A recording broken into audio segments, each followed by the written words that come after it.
ఆ యొక్క పనికి కర్తగా ఉంటూ ఉంటుంది. దేవుడు మనకి మూలమై ఉన్నాడు.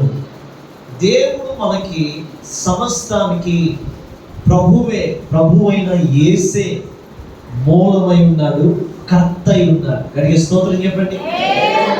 ఆయన కర్త. దేనికి కర్త అని మనం ఆలోచిస్తున్నప్పుడు వాస్తవానికి ఆలోచిస్తూ ఉంటే దేనికి ఏది మూలమో అది కర్త అవుతుంది. అంటే అది దాని సొంతం అన్నమాట.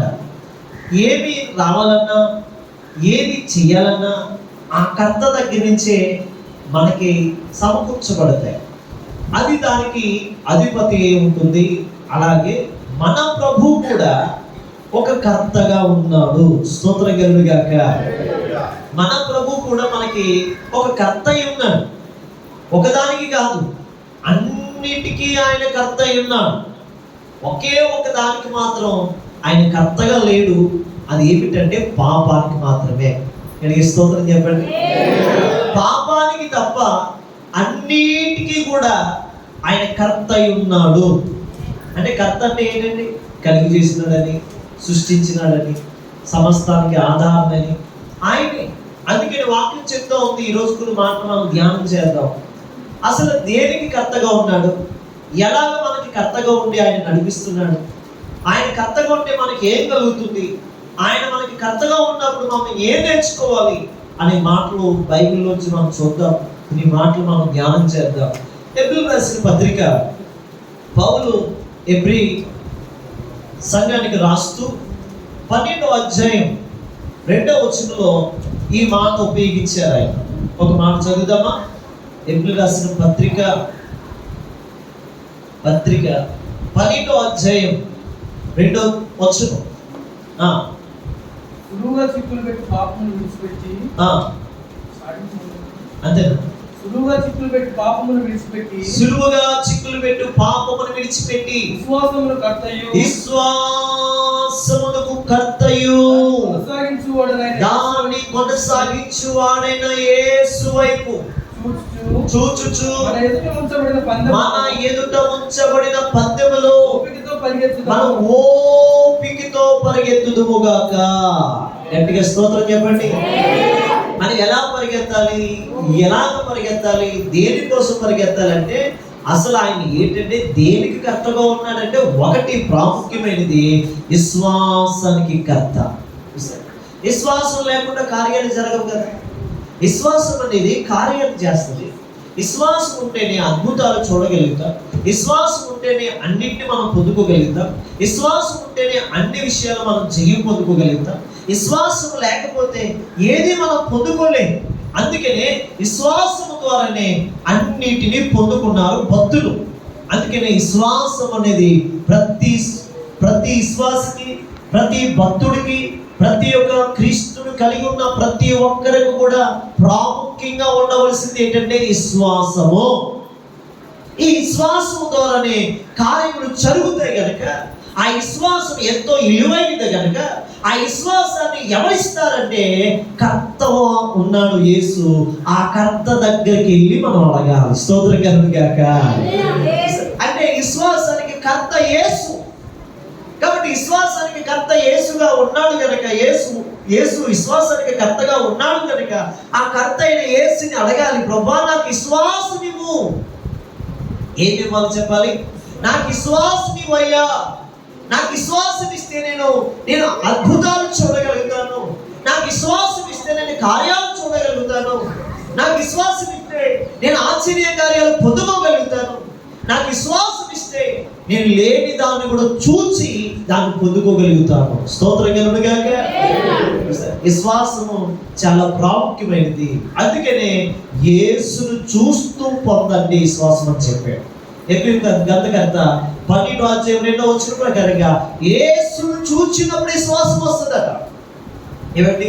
ఇంకొక మాట లోక సువార్త 17వ అధ్యాయం 5వ వచనంలో భక్తుడైన లోక రాస్తూ 17వ అధ్యాయం 5వ వచనంలో అపోస్తులు అపోస్తులు అందరూ అడుగుతున్నారు, శిష్యులు అందరూ అడుగుతున్నారు, అయ్యా మా విశ్వాసాన్ని వృద్ధి పొందించు. ఇది ప్రభువుతో మా చెప్పగా, విశ్వాసము ఇంకా ఇంకా పెంచు. మా విశ్వాసము తక్కువగా ఉండకూడదు. లోక సువార్త 17:5 ప్రకారంగా మా విశ్వాసాన్ని పెంచమని భక్తులు, విశ్వాసులైన మన శిష్యులైన అపోస్తులైన ఈ యొక్క అపోస్తులు అందరూ 12 మంది కూడా విశ్వాసము కోసం ప్రార్థన చేసుకుంటారు. అంటే విశ్వాసము ఏమిటి? చిన్నగా స్టార్ట్ అవుతుంది. అది నీ భక్తిని బట్టి రోజుగా దినదినము ఏమవుతుందంటే ఆ విశ్వాసము అభివృద్ధి అవుతుంది. హల్లెలూయా. గట్టిగా చెప్పకూడదు. ప్రభు నామమున హల్లెలూయా. ఇంకా గట్టిగా చెప్పండి హల్లెలూయా. వాక్యం చెప్తుంది, విశ్వాసం ఇవ్వు ప్రభువా, విశ్వాసాన్ని వృద్ధి పొందించు ప్రభువా అని భక్తులు అడిగారు, అపోస్తులు కోరుకున్నారు. ఈరోజు మనం కూడా మనకి విశ్వాసానికి కర్త, చెప్పండి దేనికి కర్త అయినా? విశ్వాసానికి. అంటే నీకు విశ్వాసం కావాలంటే విశ్వాసానికి కర్త ఎవరు? ఆయన, యేసే. ఇప్పుడు నీకు విశ్వాసం లేదు, నువ్వు కార్యాలు పొందుకోలేకపోతున్నావు, నువ్వు అద్భుతాలు చూడలేకపోతున్నావు, నువ్వు ఆశ్చర్య కార్యాలు చూడలేకపోతున్నావు, నువ్వు ఎక్కడ పడిపోయావు అక్కడే ఉండిపోయావు. అయితే నీకు ఏం కావాలో తెలుసా? విశ్వాసం కావాలి. విశ్వాసం కావాలంటే మరి ఎవరి దగ్గర రావాలి? అసలు ఎవరు ఆ విశ్వాసానికి కర్త ఎవరంటే యేసు మాత్రమే. విశ్వాసానికి కర్త ఆయన కనుక ఆయన దగ్గరికి వెళ్ళి ఆయన చూస్తూ, భక్తుడైన ఎబ్రీ గ్రంథకర్త చెప్పినట్లుగా ఆయన చూస్తూ మన విశ్వాసాన్ని పొందుకోగలిగితే మనకు గొప్ప విశ్వాసం కలుగుతుంది. హల్లెలూయా. అందుకే అపోస్తులు అందరూ అడుగుతున్నారు, అయ్యా మాకు విశ్వాసాన్ని వృద్ధి పొందించయ్యా అని అడిగారు. ఇంకొక భక్తుడు కూడా అడిగాడు. మార్కు సువార్త 9వ అధ్యాయం, మార్కు సువార్త 9వ అధ్యాయంలో 24వ వచనంలో, వెంటనే ఆ చిన్నవాని తండ్రి నమ్ముచున్నాను, నేను నమ్ముచున్నాను, నాకు అపనమ్మకం ఉండకుండా, నాకు అపనమ్మకం రాకుండా సహాయం చేయమని బిగ్గరగా చెప్పాడు. అంటే చూడండి, నాకు అపనమ్మకం అంటే నా విశ్వాసాన్ని నేను కోల్పోకుండా నాకు సహాయం చేయమని దేవుణ్ణి ఏం చేశాడట? యేసయ్యని ఏం చేశాడట? ఆ చిన్నవాని తండ్రి అడిగాడట. ఇంకా వచ్చిన మనం చదివితే అంటే అక్కడ ఒక బలహీనమైన సన్నివేశం మనకు జరిగింది. ఆ కుమారుడు ఆ పై వచ్చిన చదువునా? పై వచ్చిన చదువు.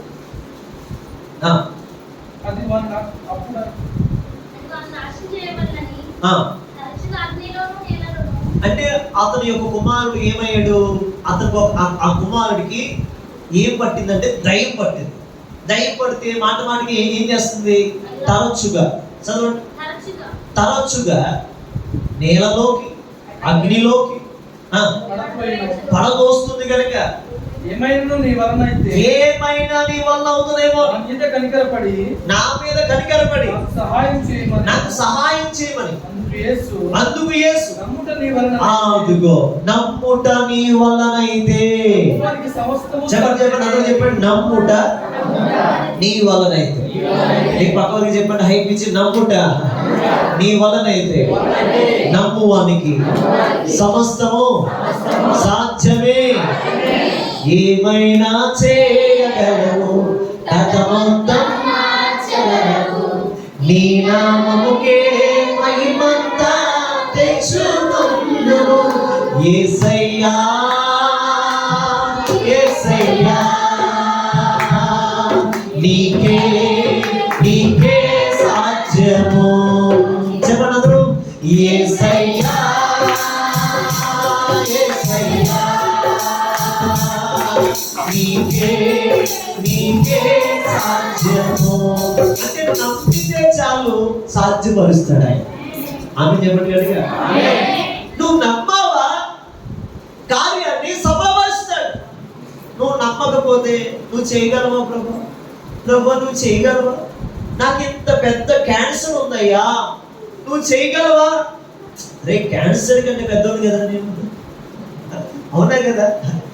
క్యాన్సర్ ఆయన ముందు ఎంత చెప్పండి, ఎంత ఒక చిన్న చూడండి, మనం అప్పుడప్పుడు సీమ చూస్తాం, చిన్న సీమ ఉంది, అలా ఉంటుంది ఆయన ముందు. అది కూడా కాదు, ఇంకా చెప్పాలంటే నేను ఒక బలహీనత, ఒక సమస్య నిన్ను పట్టి పీడిస్తున్న ఆ యొక్క ఇబ్బందులు ఆయన ముందు ఎంత ఆయన కుమారులా లే నడు అన్నాడంటే వాడు నడుతూ పరుగులెత్తుతూ ఉంది. స్తోత్రం గారు. నా కుమార్తె లే, నేను నీకు బహుమానం ఇస్తున్నానని చెప్పాడంటే నీకు నిశ్చయముగా బహుమానం కలుగుతుందంటే. అంటే ఆయన అంటున్నాడు నీ వల్ల ఏమైనా అవుతుందా? ఆయన అడుగుతున్నాడు చూడండి. ఆ కుమారుడు తండ్రి ఏమడుగుతున్నాడు? నీ వల్ల ఏమైనా నీ వల్ల నేను అవుతుందా? అదే ప్రశ్న అండి. ఏమైనా నీ వల్ల అవుతుందండి? సమస్తాన్ని చేసిన వాడు ఆయనే. కూడా చెప్పడబడిగా సమస్తాన్ని చేసిన వాడు ఆయనే. ఈ జీవితంలో ఆయన ఒక్కడే ఏదైనా చేయగలడు. నీ జీవితంలో ఆయన ఒక్కడే ఏదైనా చేయగలడు. అందుకని భక్తుడైన దేవుడయ్య గారు రాశారు, ఏదైనా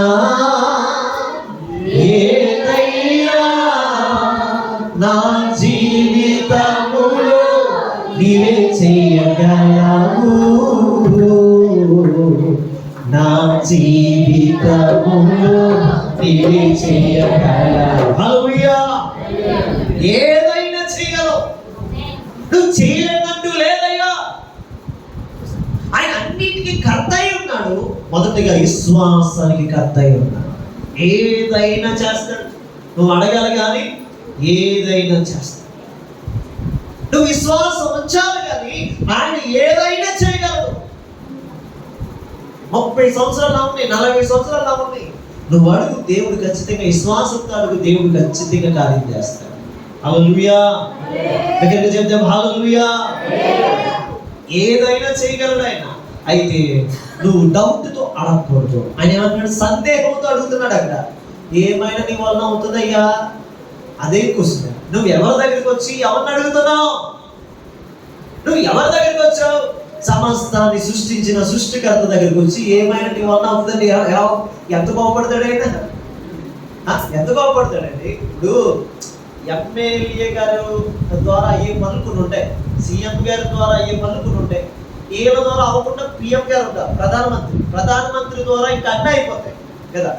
అయితే ఇప్పుడు నేను అంటున్నాను, ఎమ్మెల్యే గారి దగ్గరికి వెళ్ళి ఎమ్మెల్యే గారు ఈ పని మీ వల్ల అవుతుందంటే ఎమ్మెల్యే గారికి ఎంత కోపం అవుతుందంటే? అవునా లేదా? కోపం. ఓకే, ఎమ్మెల్యే గారి పక్కన పిఎం గారి దగ్గరికి వెళ్ళాం, ప్రధానమంత్రి గారి దగ్గరికి వెళ్ళి సార్ ఏంటి నీ వల్ల ఏదైనా ఈ పని అవుతుందండి అంటే ఆయన ఏమన్నాడండి? చెప్పండి. అసలు నువ్వు ఎవరి దగ్గరికి వచ్చావు? ఎవరిని అడుగుతున్నావు? నేను ఒక్క సంతకం పెట్టానా మొత్తం భారతదేశం అంతా ఏమవ్వాలి? నా మాట వినాలి. స్తోత్రం కలుగుగాక. అంటే నేను అంటాను, ఒక ప్రధానమంత్రికి, ఒక పిఎంకి, ఒక సీఎంకి, ఒక ఎమ్మెల్యే గారికి ఎంత కెపాసిటీ ఉన్నప్పుడు సర్వమును సృష్టించిన దేవుడికి ఎంత కెపాసిటీ ఉంది? సర్వమును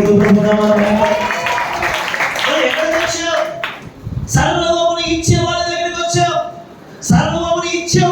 వచ్చావు. మరి నువ్వు ఎందుకు అంత చింతపడి అడుగుతున్నావు? ఏమైనా చేయగలవా?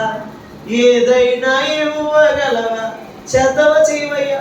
నువ్వు చేద్దావా అసలు అన్నట్టుగా మాట్లాడుతున్నావు. మనం ఈరోజు చాలా మంది అడిగేదండి, ఏమైనా చేయగలవా? అలా కాదు పాడవలసి, ఏదైనా చేయగలవు అని పాడాలి. స్తోత్రం కలుగుగాక. మనం ఏం చేస్తామంటే ఏమైనా చేయగలవా? నీ వల్ల అయితే దయ్యాలు పోగొట్టయ్యా, నీ వల్ల అయితే ఆ రోగాన్ని పోగొట్టయ్యా, నీ వల్ల అయితే కొద్దిగా మా పాపకి ప్రభా కొద్దిగా ఏదో 9 నెలల నిండి ఒక మంచి బిడ్డనివ్వయ్యా. నువ్వు అడగక ముందే ఇచ్చే దేవుడు నా దేవుడు. నువ్వు అడగక ముందే ఇచ్చే దేవుడు నా దేవుడు. నువ్వు నేను అంటాను, నీ పిల్లనైనా నువ్వు మర్చిపోతావు కానీ ఆయన నీ పిల్లను మర్చిపోడు. ఎందుకంటే ఆ విత్తనం వేసింది ఆయన. స్తోత్రం కలుగుగాక. ఆ బీజం పెట్టింది తల్లి గర్భంలో పిండలుగా ఉన్నప్పుడే నా రూపాన్ని చూశాను అని దావీదు గొంతురా. స్తోత్రం కలుగుగాక. అంటే నువ్వు పెట్టావు, నువ్వు చూస్తావు, నువ్వు పోషిస్తావు, నువ్వు విడిచిపెట్టావు. అందుకనే మా విశ్వాసాన్ని వృద్ధి పొందించేవాడు ఒక ఆయన ఉన్నాడు. ఆయనే విశ్వాసానికి కర్త అయిన యేసు వైపు మనం చూడాలి. గట్టిగా స్తోత్రం చెప్పండి. ఎవరి వైపు చూడాలి? మనం యేసు వైపు చూడాలి. విశ్వాసానికి కర్త. ఓకే, మొదటి మాట. రెండో మాట చూద్దాం రండి. ఎబ్రిల్ రాసిన పత్రిక 2వ అధ్యాయం 10వ వచనం చదువుతాం. ఏప్రిల్ రాసిన పత్రిక 2వ అధ్యాయం 10వ వచనం. సమస్తమును ఉన్నవో ఆ, ఎవరి వలన సమస్తమును కలుగుచున్నవో ఎవరి వలన సమస్తమై ఉన్నవో, ఎవరి వలన సమస్తమును కలుగుచున్నవో ఎవరి వలన సమస్తము కలుగుచున్నవో, ఆయన అనేకులైన కుమారులను ఆ, మహిమకు తెచ్చుచుండగా అవునండి, వారి రక్షణకర్తను శ్రమల ద్వారా సంపూర్ణుడిగా ఎవరి నిమిత్తము సమస్తము ఉన్నవో, ఎవరి వలన సమస్తము కలుగుచున్నవో, ఆయన అనేకులైన కుమారులను మహిమకు తెచ్చుటకు వారికి వారి యొక్క రక్షణకర్త అయి ఉన్నాడు. రెండో మాట ఏంటంటే రక్షణకర్త. అందరూ చెప్పండి, గట్టిగా చెప్పండి, ఇంకా గట్టిగా చెప్పండి. బాగా తినొచ్చుకుంటారు, అక్కడికి చెప్పండి, గట్టిగా చెప్పండి, గట్టిగా చెప్పండి. రక్షణకర్త, నా రక్షణకి ఆయన కర్త అయి ఉన్నాడు. యేసు మన రక్షణను ప్రకటించడం మాత్రమే కాదు, కానీ ఆయన మనకి రక్షణ అయి ఉండి రక్షణకి కర్త అయి ఉన్నాడు. ఆయనదే ఆ రక్షణ అయి ఉన్నది. ఆయన యేసు మనకి రక్షణ మార్గాన్ని చూపించాడు. ఈ రక్షణ మార్గంలో మనం ఉండాలి. ఈ రక్షణను మనం పోగొట్టుకోకూడదు. ఏమిటి? విశ్వాసానికి కర్త ఆయనే మొదటిగా. రెండోది రక్షణకి కూడా కర్త ఎవరంటే ఆయనే ప్రభు. కాబట్టి ఈ రక్షణ ఆయన ఇచ్చాడు. ఈ రక్షణ ఎవరిచ్చారంటే నీకు ఉచితంగా రాలేదు. ఈరోజు భక్తుడైన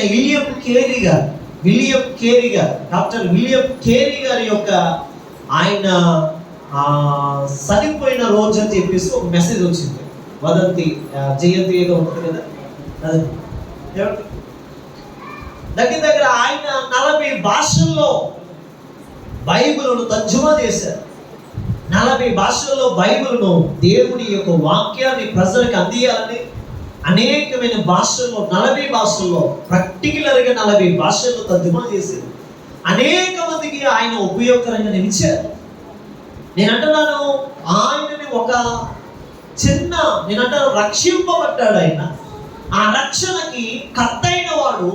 ఆ రక్షణ వైపు ఆయన చూశాడు, ఆ రక్షణలో ఉన్నాడు. ఆ రక్షణ ద్వారా అనేక మందికి రక్షణ ఇచ్చేవాడుగా మారిపోయాడు. హల్లెలూయా.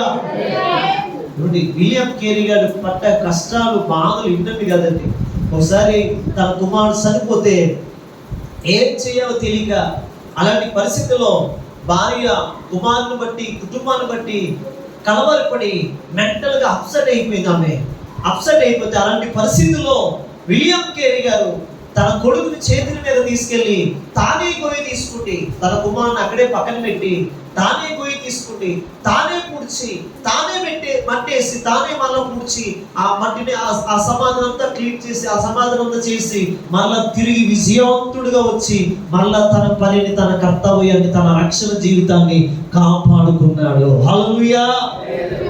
ఏమండి, ఒకసారి తన స్నేహితుడు అడిగాడు, ఏమయ్యా విలియం కేరీ గారు, మీరు ఎంతో చక్కగా చాలా భాషలు నేర్చుకున్నారు, ఎంతో చక్కగా మీరు ఇతర దేశం నుంచి ఇంతవరకు ఇంత ప్రయాసపడుతున్నారు, ఏమిటి మీ యొక్క మిస్సెస్ గారు చాలా మతీసిత్వం లేకుండా ఉంది కదా, ఎందుకంటే మీకు మంచి భార్యను ఇస్తాడు కదా, నువ్వు మీ భార్యను విడిచిపెట్టేసి నువ్వు చెయ్యి, ఈ పని చెయ్యి, ఇదిగో మరొక పెళ్లి చేసుకో అంటే ఆయన అన్నాడు, దేవుడు నాకు చెప్తేనే కానీ ఏది నేను చెయ్యను అని చెప్పాడు. ఇంకొకటి ఏంటంటే ఈ భార్యని దేవుడు నాకు ఇచ్చిన గిఫ్ట్ అని చెప్పాడు. స్తోత్రం కలుగునుగా. హల్లెలూయా. మతి సిక్తు లేని భార్యతో ఎన్నో రోజులు భరించి, ఓర్చుకుని, సహించి అన్నీ చేస్తాడు. ఏమండి, వాక్యం చెప్తోంది, ఆయన విలియం కేరీ గారు తన రక్షణ కాపాడుకున్నాడు. ఎందుకంటే రక్షణ ఎవరు ఇచ్చారు చెప్పండి? రక్షణకర్త అయిన యేసు ఇచ్చాడు. హల్లెలూయా. ఈరోజు నీ రక్షణ నువ్వు కాపాడుకోవాలి. నీ రక్షణకి నువ్వు పాత్రుడు. నీ రక్షణ నీ చేతిలో ఉంది. ఈరోజు చాలా మంది రక్షణ ఏం చేస్తున్నారంటే కాపాడుకోలేకపోతున్నారు. గట్టిగా స్తోత్రం చెప్పండి, చప్పట్లు కొడుతూ చెప్పండి. హల్లెలూయా. రక్షణ కాపాడుకోవాలి. రక్షణ కాపాడుకోవాలి. నీ రక్షణ కాపాడుకోవాలంటే రక్షణ ఎవరిచ్చారో ఆ యేసు వైపు నువ్వు చూడాలి. రక్షణకర్త ఆయనే. ఆయన తట్టు నువ్వు చూస్తే రక్షణ ఇలివేంటో నువ్వు తెలిసిందా, రక్షణ పోగొట్టుకోరండి. హల్లెలూయా. చాలా మందికి రక్షణ ఇలువ తెలియదు. ఏదో రక్షించబడ్డాను, ఏదో బాప్తిసం ఇచ్చారు, ఏదో నీటిలో ముంచారు, ఏదో వెళ్తున్నాను, ఏదో తీసుకున్నాను. ఆదివారం నెలకు ఒకసారి, లేకపోతే వారానికి ఒకసారి, లేకపోతే కూడుకున్నప్పుడు ఎలా తీసుకుంటున్నాను. ఆ రొట్టె ఏదో ఇస్తున్నారు, మాస్టర్ గారు ద్రాక్షరసం ఇస్తున్నారు, ఏదో అయిపోతుంది నాకు, అంటే ఏదో వెళ్తున్నాను వస్తున్నాను అయిపోతుంది. కాదండి కాదండి కదండి.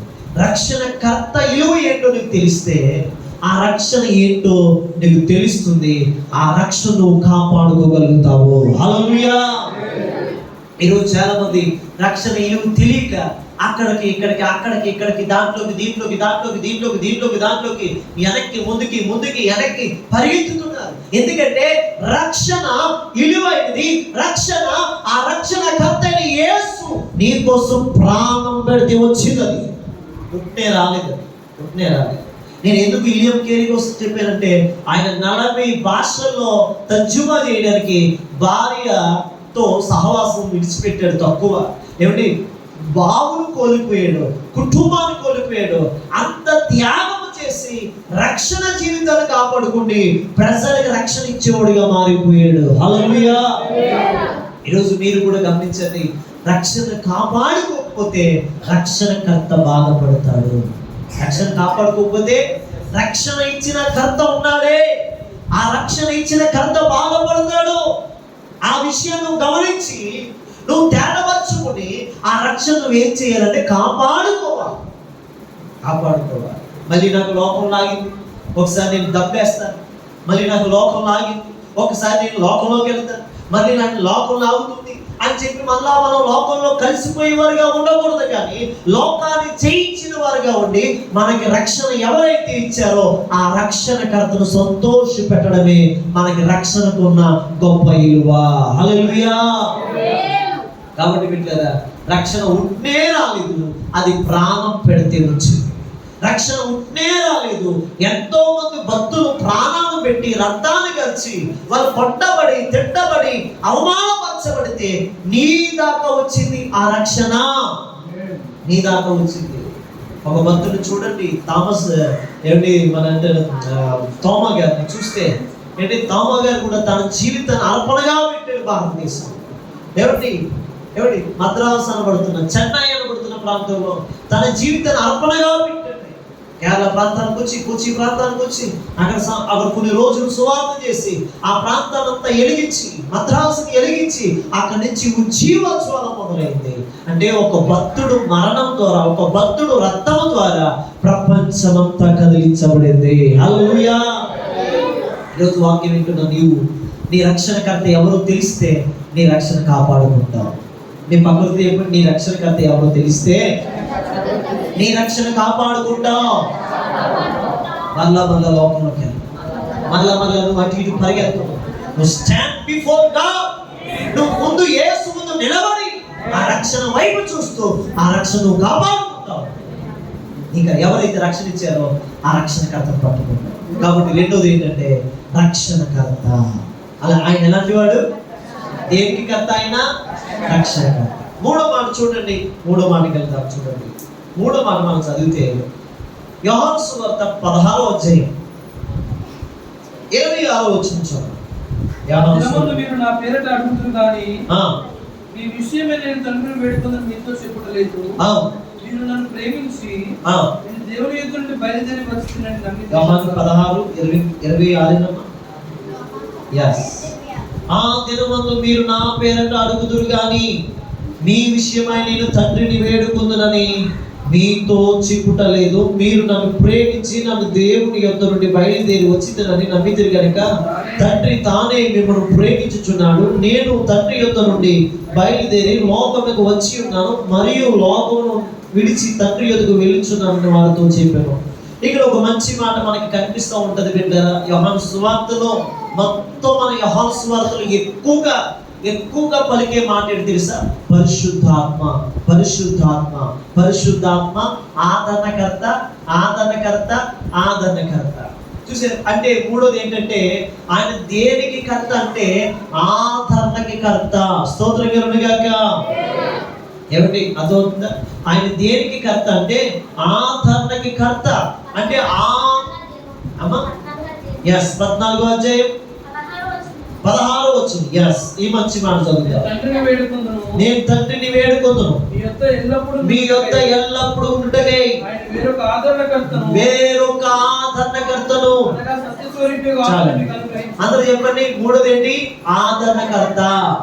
గట్టిగా చెప్పండి. ఇంకా గట్టిగా చెప్పండి.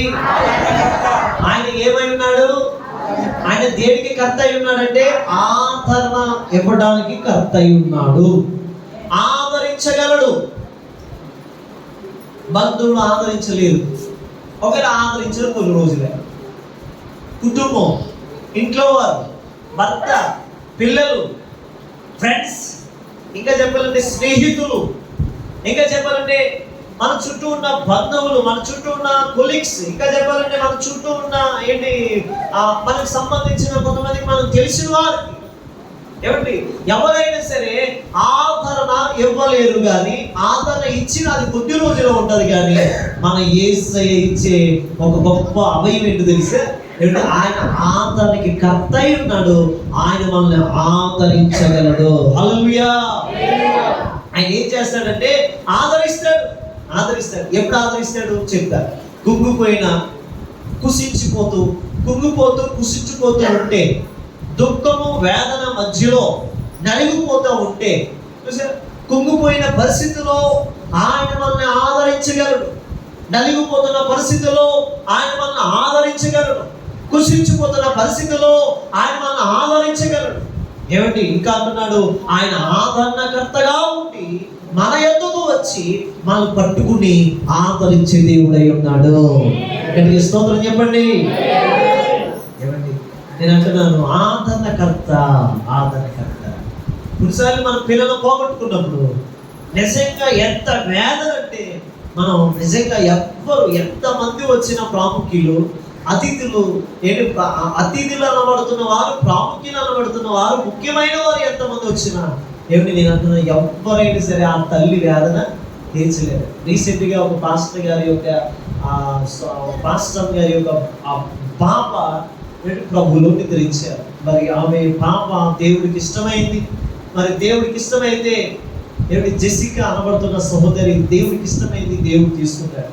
నిజంగా ఆ తల్లిని నేను చూసినప్పుడు, ఆ రోజు ఆ బరిల కార్యక్రమానికి వెళ్ళినప్పుడు, సమాధి కార్యక్రమానికి వెళ్ళినప్పుడు, నిజంగా ఆ తల్లి హృదయం, నిజంగా కాళ్ళు చేతులు, ఇంకా ఆమె శరీరం స్వాధీనం లేదు.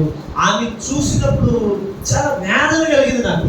అమ్మో ఎంత వేదన ఉంటుందా అంటే ఏంటి, అప్పుడు దాకా ఆ తల్లి అంటది, నిన్నటి దాకా నా చేతిలో ఉన్నావు అని మాట అంటది. ఒక మాట అంటది, నిన్నటి దాకా నా చేతిలో ఉన్నావు, ఏమిటి ఎందుకు ఈ రోజు నన్ను విడిచిపెట్టి వెళ్ళిపోయావు అని చెప్పి ఆ తల్లి ఆ బిడ్డ కోసం వేదన పడుతూ దుఃఖపడుతూ ఉంది. ఏమిటి మరలా నేను అక్కడి నుంచి ఆ కార్యక్రమం నుంచి ఇంటికి వచ్చినా సరే ఆమె ఇంకా ఏడుస్తూనే ఉంది. వేదన తగ్గలేదు. ఆమె నోరు ఒకవేళ నిజంగా నేను అనుకున్న ఆమె కూడా ఆ బిడ్డ కోసం వెళ్ళిపోతుందేమో అన్నట్లుగా ఆ వేదన ఉంది. ఏమిటి ఆ పాస్టర్ గారు, అపోస్తులు వచ్చారు, ఏమిటి పెద్ద పాస్టర్ గారు వచ్చారు, ఆదరించారు. ఎవరు ఆదరించినా సరే ఒక నిమిషం మాత్రం, 2 సెకండ్లు మాత్రమే అలా ఆగుతుంది. కానీ మళ్ళీ ఏడుస్తూనే ఉంది. మళ్ళీ ఆమె బాధ, వేదన ఎవరితో చెప్పుకోలేని సమస్య అది. కాబట్టి ఆమె అంటుంది, అయ్యో నా జెసికా వెళ్ళిపోయావా అని చెప్పేసి ఏడుస్తూ ఉంది. మళ్ళా ఆ జ్ఞాపకర్త కొడుకు రోజు కూడా ఆమె ఏడుస్తూనే ఉంది. వారమంతా ఏడుస్తూనే ఉంది. ఏమిటి ఆ బిడ్డ యొక్క జ్ఞాపకాలు, ఆ బిడ్డ చేసిన పనులు, ఆ బిడ్డ చేసిన ఆరాధన, ఆ బిడ్డ చేసిన వర్షిప్, ఆ బిడ్డ చేసిన నేను అంటాను పాటలు పాడే విధానం, ఆ బిడ్డ చదువుతున్న వాక్య విధానం, ఆ తండ్రికి ఫాదర్స్ డే రోజు ఒక లెటర్ రాసింది. హ్యాపీ ఫాదర్స్ డే పప్పా అని రాసింది. ఎంత చక్కగా రాసిందండి ఆ బిడ్డ. ఆ లెటర్ చూసినప్పుడల్లా ఆ తండ్రి ఏడుస్తూనే ఉన్నాడు. ఆ బిడ్డ ఆ తల్లి కూడా ఎంతో వేదనతో ఉంది. నేను అన్నాను, ఇలాంటి వారికి పరిశుద్ధాత్ముడే ఆదరణ ఇస్తాడు.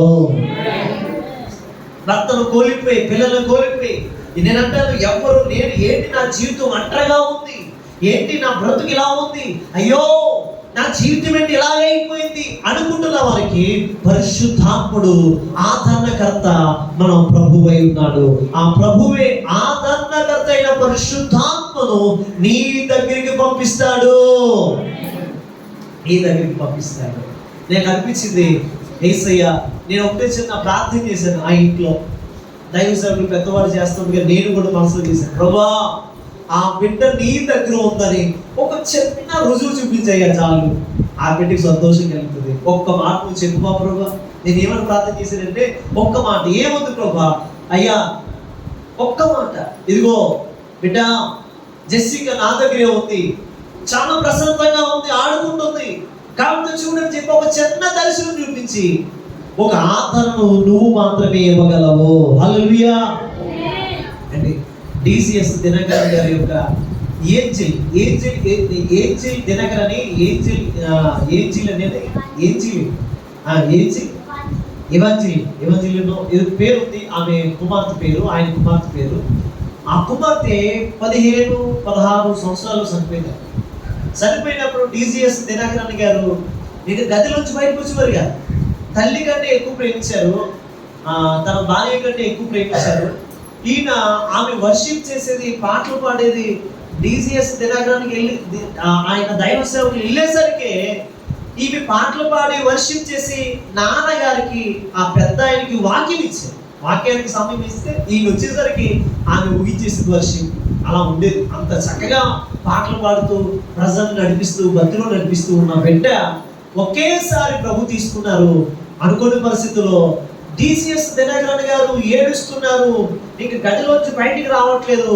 1 నెల 2 రోజులు అయిపోతుంది, రావట్లేదు. ఒక రోజు ఆయన ఫాస్టింగ్ లో ఉండి, ఎందుకు నాకు ఇలా జరిగింది?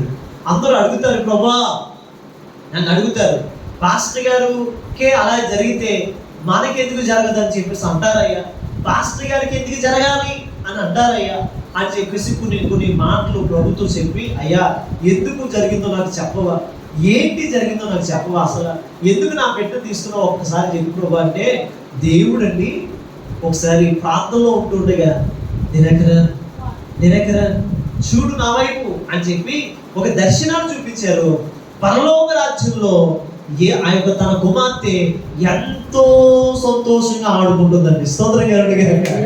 ప్రభు దగ్గర ఎంతో సంతోషంగా తిరుగుతుంది. ఈ దృశ్యాన్ని చూసిన దినకరన్ గారు ఇక కన్నీళ్ళు ఆపేశారు, వేట్టం మానేశారు. ఇంకొక మాట చెప్పారు ఆయన, ప్రభు చెప్పారు ఇంకొక మాట, దినకరన్ ఒకవేళ నీ బిడ్డని నేను ఇప్పుడు తీసుకోకపోతే కొన్ని రోజుల తర్వాత ఆ బిడ్డ పాపంలో పడిపోయే అవకాశాలు ఉన్నాయి. అందుకనే నేను ముందుగా భవిష్యత్తుని ఎరిగి నేనేం చేశానంటే ఈ బిడ్డ నేను ముందుగానే పరిశుద్ధంగా నేను తీసుకుని పోయాను అని చెప్పి దినకరన్ గారికి, డిసిఎస్ దినకరన్ గారికి దేవుడు చెప్పగా వెంటనే గదిలోంచి బయటకు వచ్చి తాను ఫ్రెష్ అయి దేవుడి సువార్తను ప్రకటించడం జరిగింది. హల్లెలూయా. ఏమండి, దేవుడు మనకి ఏ కర్త అయి ఉన్నాడంటే ఆదరణకర్త అయి ఉన్నాడు. ఆదరణకర్త. బిడ్డను కోల్పోయి ఉన్న దైవ సేవకుడు కుటుంబానికి దేవుడు ఒక్క దర్శనం ఇచ్చాడు, ఆదరణ ఇచ్చాడు. ఆ ఆదరణ పట్టుకుని ప్రపంచం అంతా తిరిగేసాడండి. స్తోత్రం కలుగును గాక. డిసిఎస్ దినకరన్ గారు యెరూషలేములో కూడా ఒక సంఘాన్ని కట్టారట. రీసెంట్గా నాకు తెలిసింది. స్తోత్రం కలుగును గాక. జీసస్ కాల్స్ అని పడుతున్న ఆ పేరు, యేసు పిలుచుచున్నాడు అనే పరిచర్య యెరూషలేములో కూడా ఒక బ్రాంచ్ ఉందంట. మన తెలుగులో మన యొక్క భారతదేశం నుంచి వెళ్ళి యెరూషలేములో ఒక మంచి సంఘం పెట్టిన మంచి సేవకుడు డిసిఎస్ దినకరన్ గారు. స్తోత్రం కలుగును గాక. కాబట్టి బిడ్డలారా, ఆదరణకర్త ఆయన. పిల్లలను కోల్పోయిన నీకు ఆదరణ ఇస్తాడు, భర్తను కోల్పోయిన నీకు ఆదరణ ఇస్తాడు, కుటుంబాన్ని కోల్పోతున్న నీకు ఆదరణ ఇస్తాడు, కుంగిపోయిన పరిస్థితుల్లో నీకు ఆదరణ ఇస్తాడు, రోగముతో ఉన్నప్పుడు ఆయన నీకు ఆదరణ ఇస్తాడు, ఒంటి నిండా సమస్యలు బాధలు, ఒంటి నిండా నేనంటాను రోగాలే ఉన్నప్పుడు ఆయన నీకు ఆదరణ ఇస్తాడు. ఆమె గట్టిగా చెప్తామా? ఆయన ఆదరణ ఇస్తాడు. ఆయన ఇచ్చినట్లుగా, ఆయన కర్త కదా, మరి ఆదరణకి కర్త అయి ఉన్నాడు. ఆయన ఇచ్చినట్లుగా ఈ భూమి మీద ఎవ్వరు కూడా ఆదరణ ఇవ్వలేరు. ఇది మేము కూడా ఏదో వచ్చి చిన్న ప్రార్థన చేసి వెళ్ళిపోతాను, కానీ ఆదరణ ఇచ్చి కూడా ఆయనే. అందుకని వాక్యం చెప్తూ ఉంది బిడ్డలారా, ఆయన మూడోది ఏంటంటే ఆయన ఆదరణకి కర్త అయి ఉన్నాడు. ఆయనే నజరేయుడైన యేసుక్రీస్తు ప్రభుల వారు. హల్లెలూయా. 4వ మాట చెప్పి నేను ముందుకెళ్తాను. యెషయా గ్రంథం 33:22 వచనం. యెషయా గ్రంథం 33:22 వచనం. యెహోవా మనకు న్యాయాధిపతి, యెహోవా మన శాసనకర్త. చూసారా? అంటే 4 ఏమిటంటే ఆయన శాసనకర్త. అందరూ పలకండి, శాసనానికి కర్త అయి ఉన్నాడు. అందరూ చెప్పండి, పక్కనతో చెప్పండి, ఆయన శాసనానికి కర్త అయి ఉన్నాడు. మీ పక్కన కొట్టి చెప్పండి, ఒకసారి కొట్టి చెప్పండి, గట్టిగా కొట్టి చెప్పండి. ఆయన శాసనానికి కర్త అయి ఉన్నాడు. శాసనానికి కర్త అయి ఉన్నాడు. భూలోకంలో శాసనాలు వేరంటే జాగ్రత్తగా, భూలోకంలో శాసనాలు వేరుగా ఉంటాయి, పరలోక శాసనాలు వేరు. హల్లెలూయా. రెండు, భూలోక శాసనాలు వేరు, పరలోక శాసనాలు వేరు పెట్టారు. అందుకనే ఆయన శాసనం ఎప్పటికీ నాశనం కాదు. రెండు, భూలోకంలో ఉన్న శాసనాలన్నీ ఏమైపోతాయి? నాశనం అయిపోతాయి. భూలోకంలో శాసనాలు కానీ, భూలోకంలో ఉన్న రాజ్యాలు కానీ, భూలోకంలో ఉన్న పరిపాలన కానీ ఒక రోజు ఖచ్చితంగా నాశనం అయిపోతుంది. లేదా ఓడిపోతారు, గెలుస్తారు, ఓడిపోతారు, గెలుస్తారు. కానీ దేవుని శాసనాలు ఎప్పుడు మారవు. హల్లెలూయా. ఆయన శాసనాలు మార్చబడే శాసనాలు కాదు. ఒక్కసారి ఆయన రాశాడా, ఒక్కసారి ఆయన చెప్పాడా, ఒక్కసారి నీకు మాట ఇచ్చాడా, ఒక్కసారి నీకు వాగ్దానం ఇచ్చాడా, బాగు చేస్తాను అని వాగ్దానం ఇస్తే ఖచ్చితంగా ఆయన శాసనాన్ని మార్చడు, నేను బాగు చేస్తాడు. బాగు చేస్తాడు. నిన్ను హెచ్చిస్తానని శాసనం ఇచ్చాడా? ఖచ్చితంగా నిన్ను హెచ్చించే వరకు ఆయన నిద్రపోడు. నేను కాపాడుతానని శాసనం ఇచ్చాడా? ఖచ్చితంగా నువ్వు ఏ పరిస్థితిలో ఉన్నా సరే, తాసుపాములు, విషపు సర్పాల మధ్య ఎలాంటి భయంకరమైన పరిస్థితుల్లో గుండా వెళ్ళినా సరే ఆయన నిన్ను కాపాడుతానని శాసనం ఇచ్చాడంటే నిన్ను కాపాడు తీరతాడు. అంటే ఆయన ఇచ్చిన శాసనాలు మార్చబడవు. హల్లెలూయా. కాబట్టి బిడ్డలారా, ఆయన ఇచ్చిన శాసనాలు మార్చడు. శాసనాన్ని మార్చే దేవుడు కాదైనా ఆయన ఇచ్చిన శాసనాలన్నీ నెరవేరుస్తాడు. అందుకని శాసనాలు గైకుంటే, వాక్యాన్ని గైకుంటే, కట్టడలు గైకుంటే, నిబంధన గైకుంటే, వాక్యాన్ని గైకుంటే, ఈ పరిశుద్ధ గ్రంథాన్ని గైకుంటే ఆయన దీని ద్వారా ఆయన శాసనాలన్నీ మన పట్ల జరిగించగలడు. ఒకసారి గట్టిగా స్తోత్రం చెబుదామా? ఒకసారి గట్టిగా మీ బైబిల్ పైకెత్తి ఒకసారి చెప్పండి, ఆయన శాసనాలు గైకొంటే. చెప్పండి, బైబిల్ తెచ్చిన వాళ్ళందరూ చెప్పండి, ఆయన శాసనాలు గైకొంటే. ఆ శాసనాలన్నీ నీకు ఇచ్చినప్పుడు ఆ శాసనాలన్నీ నీ పట్ల ఆయన జరిగిస్తాడు. ఆమేన్. మూసారి చెప్పండి, ఆమేన్, ఆమేన్. శాసనాలు గైకొను, శాసనాలు గైకులు పాటించు, శాసనాలు పాటించు, అప్పుడు నీ జీవితంలో గొప్ప కార్యాలు జరుగుతాయి. చూసారు? 4ది ఏంటంటే శాసనాలు ఆయన మార్చడు, శాసనానికి కర్త. హల్లెలూయా. ఆయన ఏదైనా శాసించాడా జరగవలసిందంతే. ఏ భూమి, నువ్వు పైకి వెళ్ళి ఆకాశం కిందకి రా అన్నట్టే వచ్చిందంతే. స్తోత్రకరంగా అప్పుడు మనం పైకి వెళ్ళిపోతాం. స్తోత్రకరంగా ఆకాశం కింద ఉంటది. ఏ సముద్రమా, నువ్వు ఇప్పుడు దాకా 3 అంతులు ఉన్నాయి కదా, 4వ వంతుగా మారన్నాడంటే మారిపోతుంది. స్తోత్రకరంగా ఇక 4వ వంతుగా మారితే ఇంకేముండదు, మనం కూడా కొట్టిపోతుంది అందులోకి. ఆయన శాసనాలు మారవు. మీరు ఎప్పుడైనా వెళ్ళి కాలువలకి, నదులకి, కాలువలకి గొడ్లు చూస్తాం, ప్రాజెక్టులు చూస్తాం కదా. ఇప్పుడు గోదావరి కాలువకి ప్రాజెక్ట్ ఉంది, కొద్ది నదులు ఉంటాయి, గొడ్లు ఉంటాయి, ఏ ఉంటాయి. ఎందుకంటే మన ఇంటి ముందున్న కాలువకి గుట్టు ఉంది కదండి, అవునా కదా. ఈ మరి సముద్రానికి కొట్టేశాడు దేవుడు. నేను అంటాను, మనుషులు ఎవరైనా సముద్రానికి కొట్టేశారా? ఎంతవరకు ఎప్పుడైనా సముద్రానికి కొట్టేయాలని ఎవరైనా అనిపించిందా? స్తోత్రం కనుక ఒకటి ఏసిన సముద్రానికి కొట్టేసిన ఆ గుట్టు ఉందా? ఎవరా పేరు సముద్రానికి? అమ్మా, ఎవరా పేరు సముద్రానికి? ఎవరు శాసనకర్త? ఎవరు శాసనకర్త? ఎవరు శాసించాడట? ఏ సముద్రమా, నువ్వు అలలతోనే ఆగిపోవాలి తప్ప నువ్వు దాటి రాకూడదు. స్తోత్రం కలుగును గాక. అందుకే వాక్యం చెప్తుంది, సముద్రానికి ఆయన ఆజ్ఞాపించాడంట, సముద్రం అలలకి ఆయన ఆజ్ఞాపించాడంట, ఆయన దానికి గొట్టేసాడట. స్తోత్రం కలుగును గాక. మనకి కనబడదు ఆ గొట్టు, ఆయన మాటకి అది కట్టుబడి ఉండిపోయిందంటే. అక్కడ దాకా ఎంతో ఉరికేసుకుని వచ్చేది, కానీ అక్కడతో మళ్ళీ వెనక్కి వచ్చి ముందుకెళ్ళి మళ్ళీ వెనక్కి పోతుంది. స్తోత్రం కలుగును గాక. ఎందుకో తెలిసా? అది ముందుకి, నేను అంటే ఒక్క అడుగు ముందుకు వచ్చినా సరే దేవుడు దాని సృష్టి క్రమాన్ని మార్చేస్తాడు. అంటే సృష్టి క్రమంలో ఉంది, క్రమంగా పెట్టాడు, శాసనాన్ని పెట్టాడు. ఏ సముద్రమా, నువ్వు ఎంతవరకే రావాలి అని ఒక శాసనాన్ని పెట్టాడు. అక్కడ దాకానే వచ్చి వెనక్కి వెళ్ళిపోతుంది. స్తోత్రం కలుగును గాక. చపలు కొట్టండి గట్టిగా. శాసించగలిగిన గొప్ప కర్త మన యేసయ్య. చెప్పండి చెప్పండి చెప్పండి, అందరూ చెప్పండి. శాసించగలిగిన, చెప్పండి శాసించగలిగిన గొప్ప కర్త నా యేసయ్య. చేతి చెప్పండి, నా యేసయ్య. ఆమేన్. నీ జీవితంలో ఇదిగో అభిషేక్, పలానా అభిషేక్ నేను కోటీశ్వరణ చేస్తున్నానని దేవుడు శాసించాడా? నిశ్చయముగా దేవుడు అలా అయిపోతాడంటే.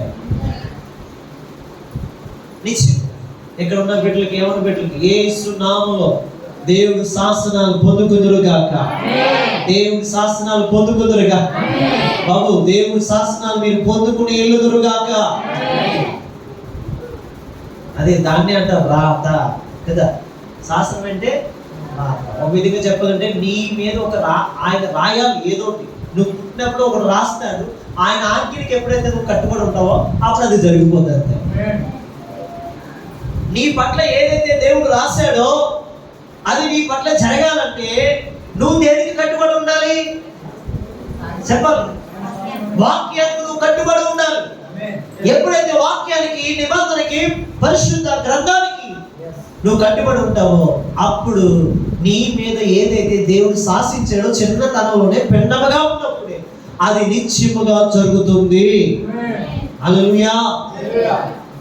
జరుగుతుంది. కాబట్టి నాలుగోది ఏంటంటే శాసనకర్త. 5వ మాట కొత్త రండి. 5వ మాటకి ఆయన దేనికి కర్త? ఇంకా ఆలోచనకర్త. అందరూ చెప్పండి, దేనికి కర్త? ఆయన కీర్తన 32వ కీర్తన 8వ వచనం. నీకు ఉపదేశం చేసేది, నీవు నడవవలసిన మార్గము నేను నీకు బోధించేది. నీ మీద నేను దృష్టి ఉంచుతున్నాను సుమి. బాబు అమ్మా విన్నారా? నీ మీద దేవుడే దృష్టి పెడుతున్నాడు. నీ మీద ఆయనే దృష్టి పెట్టి నీకు ఏం చెప్తాడట? ఆలోచన చెప్తాడట. స్తోత్రం కలుగును గాక. యెషయా గ్రంథం 9వ అధ్యాయం ఆలోచనలో కూడా ఆ మాట ఉన్నది. ఆయన దేనికి తెలుసా? ఆలోచనకర్త. ఆలోచన అంటే ఆయన దేనికి కర్తగా ఉన్నాడు? ఆలోచన. చెప్పండి, ఈరోజు ఆలోచన లేకే కదా కుటుంబాలు విడిపోతున్నాయి. ఆలోచన లేకే కదా కుటుంబంలో కష్టాలు. ఆలోచన లేకే కదా కుటుంబంలో నష్టాలు. ఆలోచన ఉంటే నువ్వు అంత నష్టపోయే బిడ్డవు కాదు. ఆలోచన లేకే కదా అంటే అప్పులకి నువ్వు దిగజారిపోయావు. ఆలోచన లేకే కదా ముందుకి వెనక్కి పెట్టావు. అంటే దాని స్థానంలో దాన్ని ఉండవలసిన దాన్ని నువ్వు రివర్స్ చేసి పెట్టావు. ఎందుకో తెలుసా? ఆలోచన లేక. పంట వేసే టైంలో పంట వేయట్లేదు, విత్తనాలు వేసే టైంలో విత్తనాలు వేయట్లేదు. నువ్వు అన్నీ అయిపోయిన తర్వాత వేస్తున్నావు అంటే నీకు ఏం లేదు? ఆలోచన లేక. అంటే ఆలోచనకి కర్త. అంటే నువ్వు ఎక్కడికి వెళ్ళాలి? ఆలోచన కావాలంటే కర్త దగ్గరికి రావాలి. ఎక్కడికి రావాలి? అందరూ చెప్పండి ఒకసారి. యేసయ్యా నాకు ఆలోచన లేదు, నీవే ఆలోచనకి కర్తవని నేను వింటున్నాను. నేను నీ దగ్గరికి వచ్చాను, నాకు ఆలోచన ఇవ్వు. ఆమేన్. మనం ఆయన దగ్గరికి రావాలి. ఆలోచనకర్త ఆయన. ఆలోచన ఇస్తాడు, నీకు ఆలోచన చెప్తాడు, నువ్వు ఎలా వెళ్ళాలో చెప్తాడు, ఏది చేయాలో చెప్తాడు. ఏ జాబ్ చేయాలో చెప్తాడు, ఏ ఎగ్జామ్ రాయాలో చెప్తాడు, ఎలా చదవాలో చెప్తాడు, ఏ రీతిగా ఉండాలో చెప్తాడు, ఏ రీతిగా కూడా నువ్వు తింటే ఆరోగ్యం కలుగుతుందో కూడా ఆయన చెప్తాడు.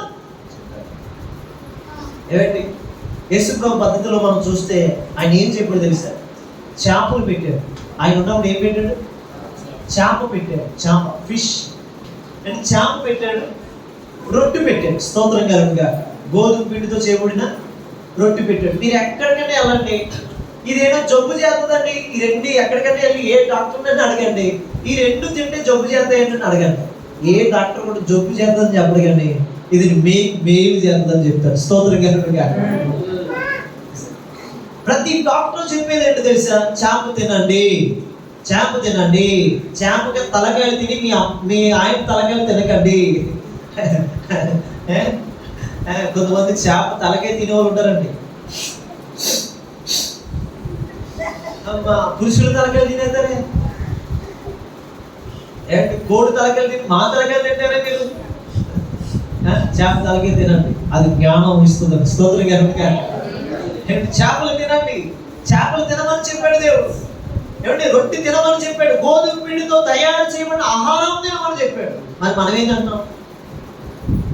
ఊరియా పిండితో వేయబడిన తెల్లటి లలిత బ్రాండ్ రైస్ తింటున్నాం. ఊరియా పిండితో చేయబడిన సోనా రైస్ తింటున్నాం.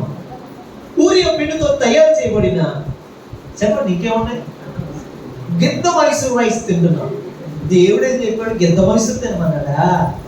సోనా రైస్ తినమన్నాడా? లలిత బ్రాండ్ తినమన్నాడా?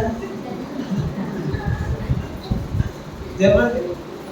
అరే నీకు బలం కావాలంటే, నీకు శ్రద్ధ కావాలంటే, నీకు బలం కావాలంటే నీకు ఏం తినాలి? గోధుమ పిండితో చేయబడిన, గోధుమల పిండితో చేయబడిన అప్పములు తినండి అని చెప్పాడు. స్తోత్రం గారు. యేసుప్రభు పెట్టిన మంచి భోజనం అది. అందుకనే గోధుమ పిండికి అంత కాస్ట్. స్తోత్రం గారు. మనకు తెలుసో తెలియకో మన హిందీ సార్లు అందరూ కూడా, హిందీ వాళ్ళందరూ కూడా అదే తింటారు ఎక్కువ. మీరు చూడండి, వాళ్ళు మోటార్లు పట్టుకెళ్తారు, కొద్ది పిండి అట్టుకెళ్ళి 4 అప్పాలు చేసుకుంటే, రోటంగా బంగాళదుంప వేసుకుంటే, ఆ రోటంగా బంగాళదుంప కలుపుకుంటే మన మిరియంలాగా కలుపుకుంటే చక్కగా ఏం చేస్తారంటే 4 అప్పములు తిని బలము తెచ్చుకుంటారు. స్తోత్రం కలుగుగాక. అది గుద్దితేనేమో పంచి ఏంటది టెప్పలారి గుద్దినట్టు ఉంటుంది. మన గుద్దితేనేమో చెప్పండి ఏది గుద్దినట్టు ఉంటుంది? సైకిల్ గుద్దినట్టు ఉంటుంది. అదనమాట. అందుకే బలంగా ఉంటాడు. స్తోత్రం కలుగుగాక. అంటే మన ఇంటి ముందుకి కొంతమంది వచ్చారు, బీహార్లో వచ్చారు. వాళ్ళేమో ఇంకో ఒక్కసారి ఇలా ఉంచారంటే 4 ఎకరాలు ఉడిసేస్తారు. మరి మీరు ఒక్కసారి ఇలా ఉంచారంటే, నడుము వచ్చారంటే 4 ఎకరాలు ఈజీగా వచ్చేస్తారండి. మీరు ఆల్రెడీ చూడండి, పనులు చేసే వాళ్ళందరూ రాలే, వీళ్ళేం చేయండి. స్తోత్రం కలుగుగా. వీరంతా ఇంటికాడ కూర్చుని బ్యాచ్. గడిగే స్తోత్రం చెప్పండి, గడిగా చెప్పండి. అలా ఉంచారండి చాలు. అంటే ఆ తిండే వేరు, ప్రభు చెప్పిన తిండి తింటారు కాబట్టి బలం అవుతుంది. మనమేమో ఆ రైస్ ఈ రైస్ ఆ రైస్ తిని షుగర్లు వచ్చేసి, బీపీలు వచ్చేసి, మా ఆయన చంపేస్తాను ఈరోజు అన్నట్లుగా, మా ఆయన చంపేస్తాను, మా ఆవిడ చంపేస్తాను, లేకపోతే మా కొడుకుని చంపేస్తాను అన్నట్లుగా మనం రెచ్చిపోతున్నాం. ఈ బియ్యండి. కాబట్టి దేవుని పెట్టారా, ఏది తినాలో నీకు చెప్తాడు. ఆలోచనకర్త. ఏంటి చెప్పండి, చెప్పండి ఏంటి ఇప్పుడు చెప్పండి. ఏం తినాలి మనం? ఏం తినాలి? ఒక్క రోజులో, నెల రోజుల్లో తయారైపోయి కోడి తినాలా? ఏం తినాలి? ఇలాగంటే మన కోడి సోపలు నాకే పడతారు, అంతే కదా. మరి కోడి సోపలంతా మన మీద పడతారు. వేసి ఎట్లా మీరు ఆలోచించాలి. దేవుడు మనకు ఆలోచన చెప్తాడు. ఆలోచన ఇస్తే ఆ పని అంత ఈజీ అవుతుంది. హల్లెలూయా. ఏమండి, ఒక ఆయన తండ్రి కత్తట్టుకున్నాడట. తండ్రి ఏమో పొదును పెట్టిన కత్తట్టుకుని వెళ్ళి ఒక మాట అంటే, ఒక ముసలాయన పొదును పట్టుకున్న కత్తట్టుకుని వెళ్ళి రోజుగా దగ్గర 150 కర్రలు నడుక్కుని వచ్చేవాడంటే, ఒక 150-200 కర్రలు నరుక్కుంటూ వచ్చేవాడు. మాకలాగా ఎక్స్ట్రాగా ఉన్న జీన్ ప్యాంట్ వేసుకుని, షూ వేసుకుని, మంచి బదులు వేసుకుని కత్తడుకుని వెళ్ళాడు ఒక అవసరం. మరి ఆ ముసలోడే రోజుకి 200 కర్రలు నడుకుని వస్తాడు. నేను వెళ్తాను, నేను పరుసోడిని, నేను బలం ఉంది, నాకు శ్రద్ధ ఉందని చెప్పేసి వెళ్ళాడంటండి. కత్తడుకుని వెళ్తున్నాడు కానీ రోజుగా 10 మాత్రమే అడుగుతున్నాడట. ఇలా రోజుగా అయిపోతుందండి.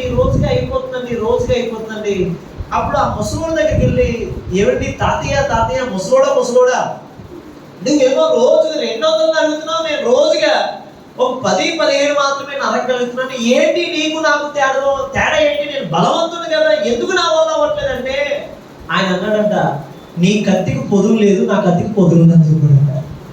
స్తోత్రం గారు, నీకు అర్థమైందా? పొదును లేని కత్తిని పట్టుకుని వెళ్ళి టక్కు టక్కు టిక్కు టక్కు టిక్కు టక్కు ఎన్ని అవుతుంది? ఒక కర్ర ఒక గంటకి అయితే 4 గంటలకి అయిపోతుంది, 10 కర్రలు తేగలడు అంతే. ఆయన ఒక కత్తి పట్టుకుని వెళ్ళి ఒక్క దెబ్బ ఒకటి కానీ ఎవరి అలాగ చిట్టంతా ఆ యొక్క కర్ర అంతా ఒకేసారి నేల మీద పడేదంట. అలాగ ఆయన ఆ పొదును పట్టు ఉంటుంది. అంటే దానికి ఆలోచన ఎవరిచ్చారు? అది దేవుడు. నేను అంటున్నాను, ఈరోజు యవనస్తులు కూడా ఏమంటారంటే, ఏమండి మా తల్లిదండ్రులు చెప్పే ఆలోచన మేమెందుకు తీసుకోవాలి? ఇదిగో దేవుడు చెప్పే ఆలోచన మేమెందుకు తీసుకోవాలి? నా ఆలోచనతో నేను వెళ్తాను ఈ మార్గాన్ని అని చెప్పేసి వెళ్తున్నారు. తీరా చూసి ఒక 30 లక్షలు అప్పులు చేయాలి.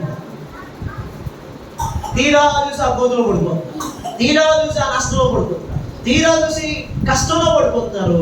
ఆ తర్వాత మళ్ళా ఏదోలాగా దేవుడు సహాయంతో బయటికి రాగలుగుతాం. కానీ ఒక్కసారి దేవుని ఆలోచన లేకుండా వెళ్ళామా మన కష్టాలు పాలైపోతాం పెట్టారా. అందుకని వాక్యం చెప్తున్న మాట ఏంటో తెలుసా? నీకు ఆలోచన ఇచ్చేవాడు దేవుడే. హల్లెలూయా, గట్టిగా ఆమేన్ చెప్పండి. గట్టిగా ఆలోచన ఇస్తాడు. ఏ వ్యాపారం చేయాలో ఆలోచనిస్తాడు, ఏ పంట పెట్టాలో ఆలోచనిస్తాడు, ఏది చేయాలో ఆలోచనిస్తాడు, ఎలా నడాలో ఆలోచనిస్తాడు. ఎందుకంటే ఆలోచనకి కర్త ఆయనే. హల్లెలూయా. కాబట్టి ఆలోచన కర్త అయిన దేవుడికి ఒకసారి 2 చేతులు ఎత్తి, యేసయ్యా నాకు ఆలోచన లేదు, నాకు ఆలోచన ఇవ్వు ప్రభువా అని అడగండి. 2 చేతులు ఎత్తి యేసయ్యా నాకు ఆలోచన లేదు, నాకు ఆలోచన ఇవ్వు ప్రభువా అని అడగండి. అందరూ అడగండి. యేసయ్యా నాకు ఆలోచన ఇవ్వు, నా కుటుంబాన్ని నడిపించుకోవడానికి, నా బిడ్డను చూసుకోవడానికి, నా జీవితాన్ని చూసుకోవడానికి, అయ్యా ఈ వ్యాపారంలో ముందుకెళ్ళడానికి, ఈ కష్టంలో ముందుకెళ్ళడానికి, ఈ నష్టంలో నేను ముందుకెళ్ళడానికి నాకు ఆలోచన దయచేయని చెప్పి ఒక్క మాట అడగండి దేవుణ్ణి. యేసయ్యా నువ్వు ఆలోచన కర్తవయ్యా, నీ ఆలోచన నాకు దయచేయి. యేసు నామములో అడుగుతున్నాము తండ్రి. ఖచ్చితంగా మనకి ఆలోచన ఇచ్చేవాడు ఆయన. కాబట్టి దేవుడు మీకు ఆలోచన ఇచ్చును గాక. 6వ మాటకు వద్దాం. రండి 6వ మాట. యెషయా 9వ అధ్యాయం 6వ వచనం ప్రకారంగా సమాధానకర్త. దేనికి కర్త ఆయన? దేనికంటే సమాధానం. నేను అన్నాను, డబ్బులు ఉంటే సమాధానం వస్తుందా? అవును. ఒక 10 కోట్లు సంపాదించామండి ఎలాగోలాగా అనుకున్నా. ఒక 10 కోట్లు సంపాదించిన తర్వాత డబ్బులు ఇంట్లో పెట్టుకున్నాం. రోజు డబ్బుల దగ్గరికి వెళ్ళి, డబ్బులు నాకు సమాధానం ఇవ్వ అన్నా. డబ్బులు అంటే నేను ఎక్కడ ఇస్తాను బాబు, కూర్చోవుతాను కానీ నీకు ఏదైనా కావాలంటే కొని పెడతాను కానీ నీకు సమాధానం ఇవ్వలేను అని డబ్బులు అంటే. ఓకే, ఒక 100 ఎకరాల భూమి ఉంది. 100 ఎకరాల భూమి నాకు సమాధానం ఇవ్వ అంటే భూమి అంటది, నేను ఏదైనా ఇత్తనం వేస్తే ఫలాన్ని ఇస్తాను కానీ నేను ఎక్కడ ఇవ్వగలను సమాధానం అంటది. స్తోత్రం గారికి. నువ్వు ఇత్తనం వేస్తే నేను ఫలాలు ఇస్తాను తప్ప సమాధానం నా దగ్గర ఎక్కడ ఉందయ్యా అని అడుగుతుంది. ఏమండి పోలే మన దగ్గరికి వెళ్ళి డీమార్ట్ ఉంది కదండి, డీమార్ట్కి వెళ్ళి డీమార్ట్ నాకు కొద్దిగా 1/2 కేజీ సమాధానం ఇవ్వ అని అడిగాం. డీమార్ట్లో ఉన్న వాళ్ళందరూ 1/2 కేజీ సమాధానం ఇవ్వగానే మరి అర్జెంట్గా ఈ కేజీ తీసుకుపోండిరా అన్నారు. ఎందుకంటే మెంటల్గా ఫిక్స్ అయిపోయిన, మెంటల్గా పాడైపోయిన గుర్రంలో ఉందని కేజీహెచ్లో ఒక వార్డు ఉంటుంది, అక్కడ జాయిన్ చేస్తారు అన్నమాట. కాబట్టి డీమార్ట్కి వెళ్ళో, అక్కడికి వెళ్ళో, మరొక చోటుకి వెళ్ళో సమాధానం ఇవ్వంటే ఎవరండి? ఎక్కడికి ఇవ్వాలి? ఎక్కడికి రావాలంటే అసలు సమాధానానికి కర్త ఎవరో తెలుసుకోవాలి. సమాధానకర్త ఎవరు అంటే మన ప్రభువు అయిన యేసు ఒక్కడే. యేసు దగ్గరికి వస్తే నీకు సమాధానం కలుగుతుంది. డబ్బున్న సమాధానం రాదు, ఆస్తులున్న సమాధానం రాదు. నీ భార్యకి నీకు రోజుగా యుద్ధమే, నీ పిల్లలకి నీకు రోజుగా యుద్ధమే, సమాధానం ఉండదు. ఎందుకంటే నీ సమాధానకర్త అయిన యేసు నీ ఇంట్లో లేడు. ఉంటే గొడవలు అవు, ఉంటే సమస్యలు రావు, ఉంటే నీ భార్య మధ్య, నీ పిల్లల మధ్య, నీ కుటుంబం మధ్య, నీ అన్నతమ్ముల మధ్య, అక్క చెల్లెల మధ్య సమాధానం లేకుండా ఉండరు.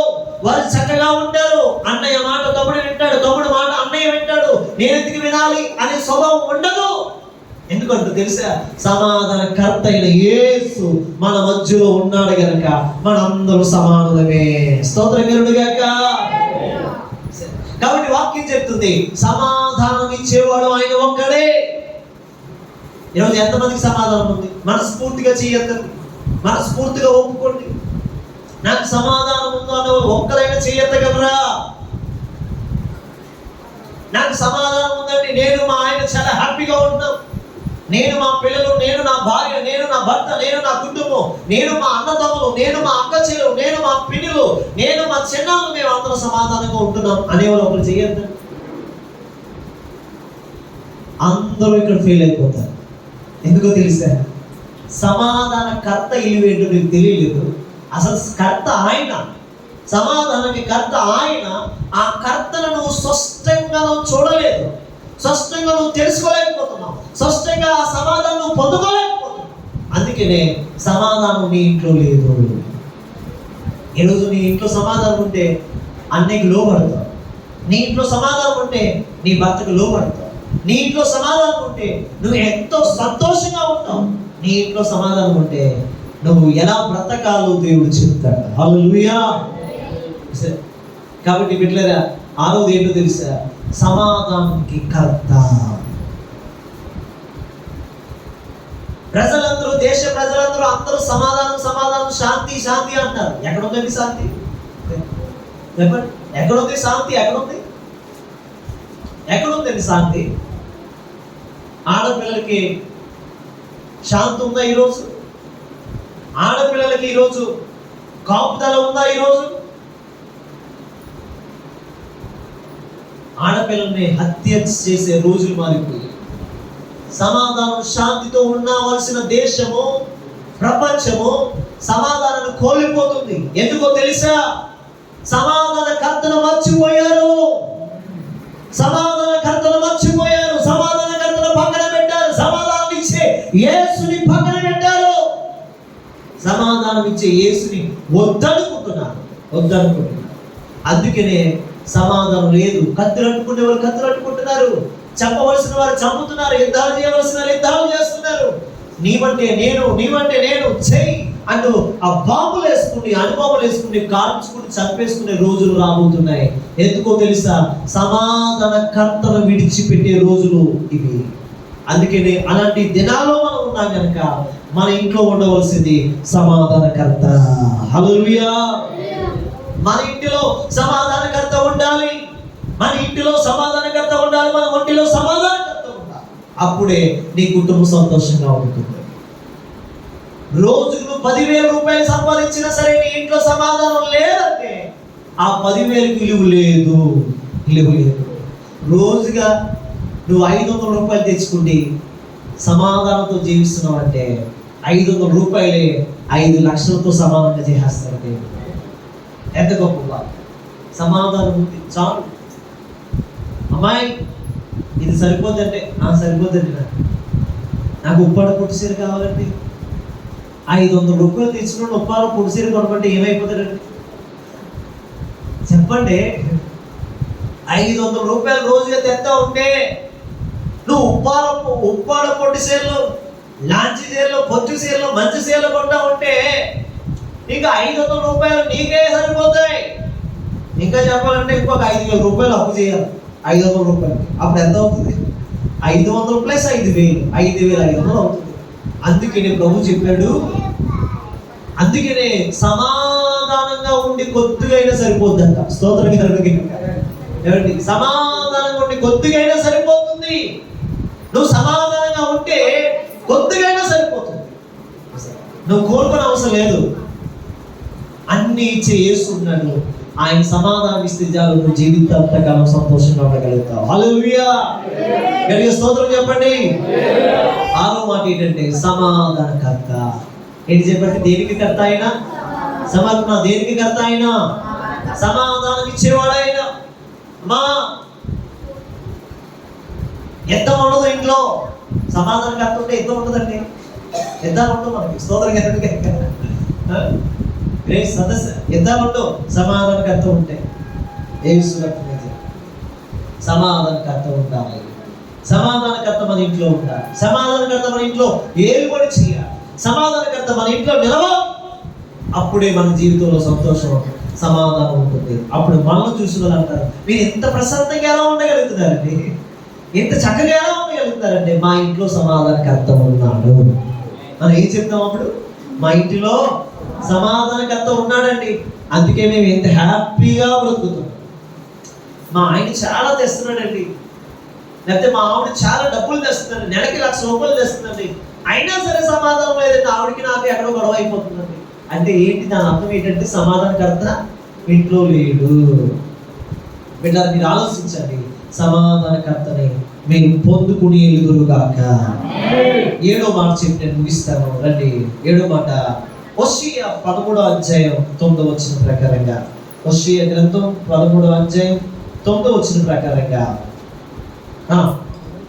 ఇశ్రాయేలు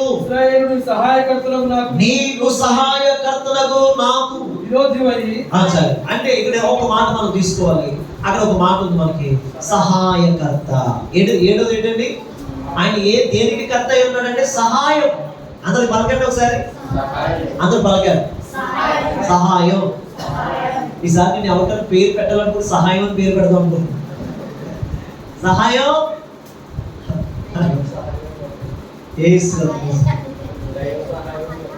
సహాయం. సహాయానికి కర్త అయి ఉన్నాడు. హెల్పింగ్ నేచర్ కి కర్త అయి ఉన్నాడు ఆయన. విశ్వాసికైనా అవిశ్వాసికైనా సహాయం పడేవాడు దేవుడే. ఇతరులకైనా అవితరులకైనా సరే, లోన్ ఉన్న వారికైనా బయట ఉన్న వారికైనా సహాయపడేవాడు ఆయనే. కాబట్టి నేను అంటాను, నీ జీవితంలో ఆయన సహాయం చేయగలడు. నువ్వు ఏ కష్టంలో ఉన్నా, ఏ బాధలో ఉన్నా, ఏ ఇబ్బందులు ఉన్నా, ఏ బలహీనతలో ఉన్నా సరే ఆయన నీకు సహాయం చేస్తాడు. హల్లెలూయా. అందుకనే ముఖ్యంగా దేవుని సహాయం లేనిదే ఎవ్వరు భూమి మీద బ్రతకలేరు. కాబట్టి నువ్వు ఏం చేయాలి తెలుసా? నీ పనిలో దేవుని సహాయం కోరుకోవాలి, నీ చదువులో దేవుని సహాయం కోరుకోవాలి, నీ రైటింగ్ లో దేవుని సహాయం కోరుకోవాలి, నీ జాబ్ లో దేవుని సహాయం కోరుకోవాలి, నీ పద్ధతిలో, నీ పనిబాట్లలో, నీ కుటుంబంలో, నీ వ్యాపారంలో, నీ పాడి పంటలో దేవుని సహాయం కోరుకోవాలి. నాకెవరు సహాయం వద్దు అంటారు కొంతమంది, గర్విస్తున్నారు.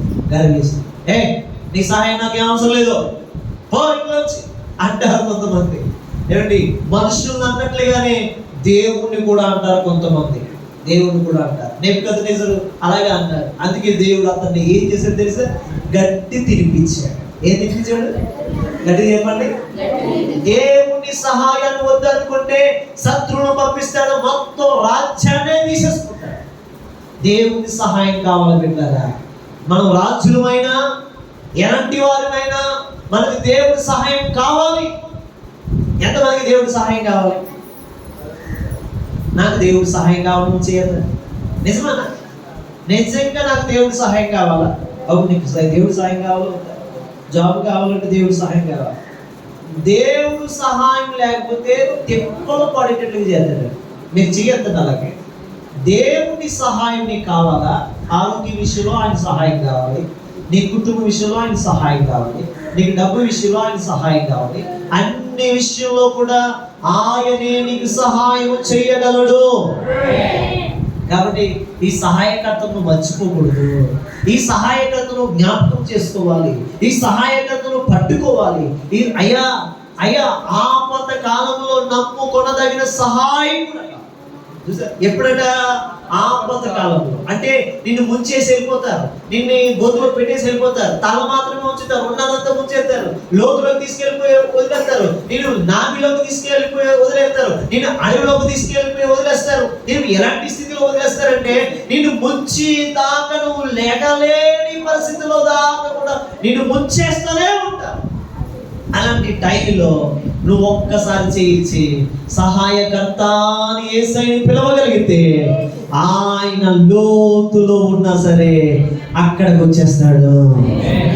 నువ్వు ఎక్కడ ఉన్నా సరే ఆ సహాయకర్త నీ దగ్గరికి వచ్చి నీ చేయి పట్టుకుని నీ చేతిని పట్టుకుని ఆయన నీ చేతిని పట్టుకుని ఆయన నిన్ను ఎత్తైన స్థలంలోకి, ఎత్తైన కొండ మీదకి, ఎత్తైన స్థలంలోకి, ఎత్తైన స్థానంలోకి నేను తీసుకుని వెళ్ళిపోతాడు. అందుకనే ఆపద కాలంలో నమ్ముకొనదగిన సహాయకుడు. మనం నమ్మాలి బిడ్డలారా, ఆయన మంచి సహాయకుడు. నిజమండి, మంచి సహాయకుడు. కష్టం వచ్చినప్పుడు ఒకసారి మనస్ఫూర్తిగా ప్రార్థన చేయండి. సహాయకుడు. ఒకసారి నేను అనుకున్న పరిస్థితిలో చర్చి కట్టేటప్పుడు మేస్త్రి గారికి ఒక 2 వారాలు పెట్టించి నేను డబ్బులు ఇస్తానని చెప్పేసి అనుకున్నాను. ఆయనేమో పని చేస్తున్నారు కానీ డబ్బులు చూస్తున్నారు, డబ్బుల కోసం చూస్తున్నారు. ఇవ్వాలి, కష్టపడ్డ డబ్బులు నేను ఇవ్వాలి. అది అన్యాయం కదా ఇవ్వకపోతే. ఆయన అడుగుతున్నా, నేనేం చేస్తాను, వాయిదాలు వేస్తాను. సార్ వారం ఇస్తాను, తర్వాత ఇస్తాను, 2 రోజులు తర్వాత ఇస్తాను. మీకు నేను అన్నాను, నేను మీకు ఎందుకంటే రేపు ఇస్తానని చెప్పేసి స్ట్రాంగ్గా చెప్పిన అతను ఇస్తానన్నాను కానీ డబ్బులు చేతిలో లేదు. ఇప్పుడు ఏం చేయాలో తెలుసా? వెంటనే నా ప్రయత్నాలన్నీ చేశానండి. నాకు ఎవరైతే ఇస్తారో పర్లేదు, ఇతను ఇస్తారు అన్న వాళ్ళందరికీ ఫోన్ చేసి ఏదైనా ఇవ్వగలవా ఒక 20,000, ఏదైనా ఇవ్వగలవా ఒక 20,000 అందరినీ అడిగానండి. అందరూ కూడా చేతులు ఎత్తేసారు. అంటే చేతులు ఎత్తేసారంటే దేవుడే కావాలని వాళ్ళ చేతులు ఎత్తేటట్టుగా చేశాను. ఎందుకంటే నేను నా సహాయకర్త ఏంటో నాకు తెలుసు. నేను మర్చిపోయి అందరిని అడుగుతున్నాను కదా, అసలు నన్ను అడగలేదు. స్తోత్రం గారుగా అప్పుడు నేను వెంటనే ఏం చేశాను తెలుసా? ప్రార్థన చేశాను. వచ్చి ప్రార్థన చేసుకుంటే, ప్రభా నాకు సహాయం చేయాలి, రేపు 20,000 రూపాయలు మేస్త్రి గారికి ఇవ్వాలయ్యా, నేను మాట ఇచ్చాను ప్రభా, మాట తప్పకూడదు ప్రభా, సహాయం చేయకు అని నేను ఒక 2-3 మినిట్స్ అండి మనస్ఫూర్తిగా ఆయన మీద సహాయం అడిగాను. మనసును పెట్టి మనసుతో ప్రార్థన చేసి అడిగితే ఏమిటి వెంటనే ఒక అరగంట తర్వాత ఫోన్ వచ్చిందండి. ఏమిటి ఒక ఆయన ఎవరు చేయని చెప్పాను కదా, దాంట్లో చాలా మంది ఎత్తేసారు. ఒక ఆయన మళ్ళా ఫోన్ చేసి ఏం చేశారు తెలుసా? నా దగ్గర ఒక 20,000 ఉన్నాయి, మరి వెంటనే ఒక 2-3 రోజులు ఇచ్చేస్తానంటే ఇస్తాను అన్నారు. వెంటనే దేవుడు ఆ కార్యం సాగుపరిచాడు. స్తోత్రం కలుగును గాక. చూడండి, మళ్ళీ నేను ఆయన దగ్గర నుంచి డబ్బులు తీసుకున్నాను, మేస్త్రి గారికి ఇచ్చాను. మళ్ళీ వెంటనే మళ్ళా 1-2 రోజులు అవ్వకుండానే మళ్ళీ ఆ డబ్బులు తిరిగి అతనికి ఇచ్చేయడం జరిగింది. హల్లెలూయా. అంటే నేను అంటాను, మనం ఆయన వైపు చూడకుండా అందరి వైపు చూద్దామండి. అక్క నువ్విస్తావా, చెల్లి నువ్విస్తావా, అన్నయ్య నువ్విస్తావా, అంకుల్ నువ్విస్తావా, పెదనాన్న నువ్విస్తావా అని అందరి వైపు చూస్తాం కానీ అసలైన సహాయకర్త వైపు చూడలేకపోతున్నాం. అందుకని ఈరోజు దేవుడు నాతో మాట్లాడుతున్నాడు, మనతో మాట్లాడుతున్నాడు. మనం ఎవరి వైపు చూడాలంటే సహాయానికి కర్త అయిన యేసు వైపు చూద్దాము కాక. ఎవరైతే ఆయన కర్తండి, సహాయం చేస్తాడండి అని నమ్ముతున్నారో ఆయన వైపు చేతులెత్తి ప్రార్థన చేసుకోగలుగుతారు. ఏమిటి, ఇది ఒకటే కాదు నా జీవితంలో జరిగింది, ఇంకా ఎన్నో అలాగే ఎన్నో నేను దేవుడి దగ్గర అడిగి పొందుకున్న ఎన్నో ఉన్నాయి. స్తోత్రం కలుగును గాక. ఏమిటి, ఒకసారి నేను ఒకరికి నేను ఒక 30,000 రూపాయలు ఇవ్వాలి. జాగ్రత్త వినండి, 30,000 రూపాయలు ఇవ్వాలి. ప్రార్థన చేసుకుంటున్నాను. 2 వారాలు పెట్టించి నేను ప్రార్థన చేస్తున్నాను. ప్రార్థన చేస్తూ ఉంటుంటే దగ్గర పడిపోతుంది టైం. 30,000 రూపాయలు ఇవ్వాలి నేను. అసలు నా వల్ల కాదు, నేను ఆ 30,000 రూపాయలు ఇవ్వలేను. నేను ప్రార్థన చేస్తున్నాను. ఇక్కడికి వచ్చి బలిపీఠం దగ్గరికి వచ్చి ప్రార్థన చేస్తుంటే ఒక రోజు ఇదే సన్నిధిలో ఒక సహోదరి వచ్చి తన చెల్లికి మొదటి శాలరీ వచ్చిందని చెప్పి 30,000 రూపాయలు ఇక్కడ పెట్టింది. స్తోత్రం కలుగును. ఏమిటి, నేను అనుకున్నాను ఇస్తే ఏదో పాపం తను అనుకున్న దాంట్లో ఏదో కొద్ది గొప్ప ఇవ్వచ్చు, కానీ నాకు 30,000 రూపాయలు అవసరమని దేవుడికి తెలుసు. నేను దేవుడి వైపు ఎప్పుడైతే చూశానో అదే 30,000 రూపాయలు ఎక్కడో నేను తిరుపతి దగ్గర నుంచి దేవుడు ఆ డబ్బులు పంపించాడు. స్తోత్రం కలుగును. ఇక్కడికి స్తోత్రం చెప్పండి. ఎక్కడి నుంచి పంపించాడు? తిరుపతి దగ్గర నుంచి పంపించాడు ఆ డబ్బులు తెచ్చి ఆ సహోదరు తెచ్చి నేను అనుకున్నానండి, మా చెల్లితో చెప్పానండి. రాలేదు ఈరోజు చంద్రబాబు బ్రదర్ వాళ్ళ ఫ్యామిలీ. నేను అనుకున్నానండి, మా చెల్లితో చెప్పానండి, ఈ పాస్టర్ గారికి ఇస్తే మనకు బాగుంటుందని చెప్పానండి. ఆ మొదటి శాలరీ తెచ్చి 30,000 రూపాయలు తెచ్చి ఇక్కడ పెట్టిందండి. స్తోత్రం కలుగుగా. నేను వెంటనే అనుకున్నాను, కాగితంలో పెట్టించారు ఆ సహోదరి. నేను కిందకి వెళ్ళి చూసిన తర్వాత ఎగ్జాక్ట్లీ తలుపేసుకుని ఏడ్చానండి. ఎందుకంటే తెలుసా, నా ప్రార్థన ఆలకించిన దేవుడు, నా సహాయానికి ఆయన నిత్యముగా ప్రార్థన విన్నాడు అన్నానికి రుజువు చూపించిన దేవుడు. అంటే నాకు ఏడుపు వచ్చింది. ప్రభా, నిజంగా నేను ఎన్ని రోజులు ఈ పని చేస్తే నీ సేవలో ఉండేటప్పుడు ఇస్తావు నాయన అనుకుని ఏడ్చాను. దేవుడు 2 వారాల్లో నాకు బాగోలేదనమాట. చాలా కొద్దిగా బాధపడేవాడిని, టెన్షన్గా ఫీల్ అయ్యేవాడిని ఆ డబ్బుల కోసం. కానీ ఎప్పటికీ చెప్పలేదు, పాస్టర్ గారికి కూడా చెప్పలేదు. కానీ దేవుడు అప్పుడు తీర్చాడు. హల్లెలూయా. ఈరోజు నేను చెప్తున్నాను బిడ్డగా, నిజంగా మనకి సహాయకర్త ఆయనే. ఆయన వైపు మనం చూద్దాము గాక. దేవుడి మాటలు దీవించును గాక. 7 మాటలు. 1 విశ్వాసానికి కర్త ఆయన, 2 రక్షణకి కర్త ఆయన, 3 ఆదరణకి కర్త ఆయన, 4 శాసనకర్త ఆయన, శాసనాలను మార్చడానికి, శాసనాన్ని ఇదిగో తిరిగి రాయడానికి కర్త ఆయన, 5 ఆలోచనకర్త ఆయన, 6 సమాధానకర్త ఆయన, 7 సహాయానికి కర్త. ఈ 7 మాటలు మీకు కావాలా? ఈ 7 నీ జీవితంలో 7 కలిగి ఉన్న దేవుడు, కర్తగా ఉన్న దేవుడు నీకు కావాల్సిన మోకాలు ఏంటి? నాకు సహాయకర్త కావాలి, నాకు విశ్వాసకర్త కావాలి, నాకు సమాధానకర్త కావాలి, నాకు ఆలోచనకర్త కావాలి, ఆదరణకర్త కావాలి, శాసనాన్ని సైతం మార్చగలిగిన కర్త కావాలి.